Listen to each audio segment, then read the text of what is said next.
पाकिस्तान में अपनी मुसीबतें हैं, तो पाकिस्तान पे अब थोड़ा सा तरस ज़्यादा आता है, जबकि अब उसको मैं राइवलरी नहीं मानता। तो ना उनको हराने से हमें ज़्यादा खुशी होती है और ना उनसे हारने से कभी कभी हमें ज़्यादा दुख होता है। मैच अच्छा होगा, लेकिन अंततः भारतीय टीम ही जीतेगी, क्योंकि उसके पास एक अच्छे अनुभवी टीम है। मुझे लगता है इंडिया पाकिस्तान की जो ये नैरेटिव है ना, वो मैचेस का इतना हाइप होता है, और वर्ल्ड कप से ज़्यादा इंडिया पाकिस्तान मैच की बात हो रही है। ये वर्ल्ड कप है, बाकी टीम्स भी आ रही हैं, और अब मुझे लगता है वो एंगल जो है आप पॉलिटिसाइज जो करते हैं इंडिया पाकिस्तान रिलेशनशिप को, फिर लोग उसको जस्टिपोज उसको बिल्कुल जोड़ते हैं क्रिकेट के साथ, और फिर क्रिकेट की हार जीत को एक अलग तरह से हार जीत के लिए माना जाता है। तो मुझे लगता है कि वो अब खत्म हो चला जा रहा है धीरे धीरे, क्योंकि अब हम काफ़ी आगे निकल चुके हैं। अब हमारे मन से वो पाकिस्तान का हुआ जो है वो हमने कहा है कि चलिए आप अपना करिए, हम अपना चल रहे हैं, क्योंकि जो जिस तरह से इकोनॉमिक ग्रोथ हो रही है इंडिया की, जिस तरह से इंडिया थ्राइव कर रहा है, इंडियन क्रिकेट टीम थ्राइव कर रही है, इंडियन क्रिकेट थ्राइव कर रही है,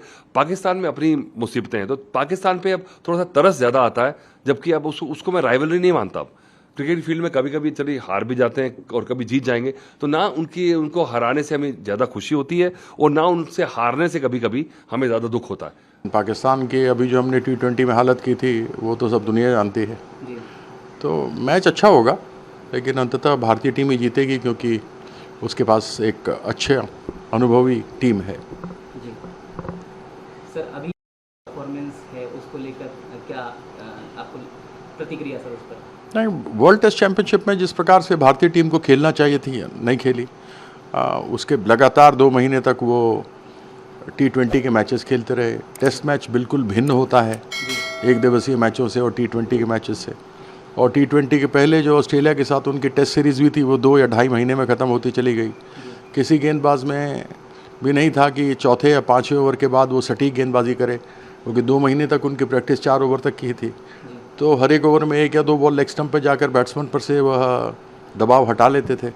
और एक दिवसीय मैच हमारे बल्लेबाज इतने खेले थे कि, क्योंकि वहाँ तो हर बॉल पे मारना होता है, टेस्ट मैच में बहुत संयम की आवश्यकता होती है, और वो संयम नहीं दिखा, और हम देखें कि उन्होंने शॉट्स खेले ज़्यादा और आउट होते चले गए।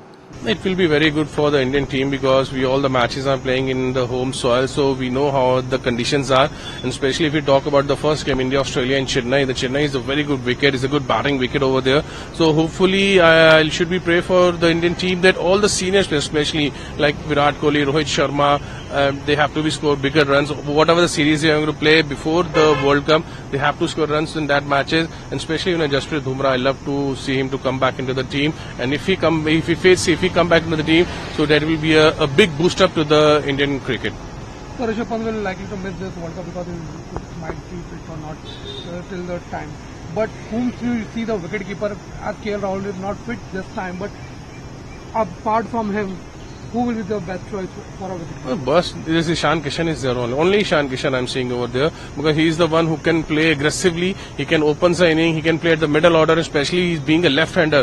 So you love to see a left-hander, because Rishabh Pant plays at number 4, number 5, so we need sometimes the left-hander at the number 4, number 5. So Ishan Kishan is the best player to be over there, especially in the coming series. Keep playing him all the ODI matches, keep giving him opportunity, and give him that confidence that you are going to play the World Cup. If you give him that confidence, then player will be performed differently. If they keep on changing, either he plays or Sanju Samson plays or KL Rahul comes into the scene, then things will be difficult. I think the sports staff this time don't make that mistakes what they make it in the before, making the playing 11. So this time I think so that Ishan Kishan has to be playing into the 11, and I'm looking him at the playing at the middle order.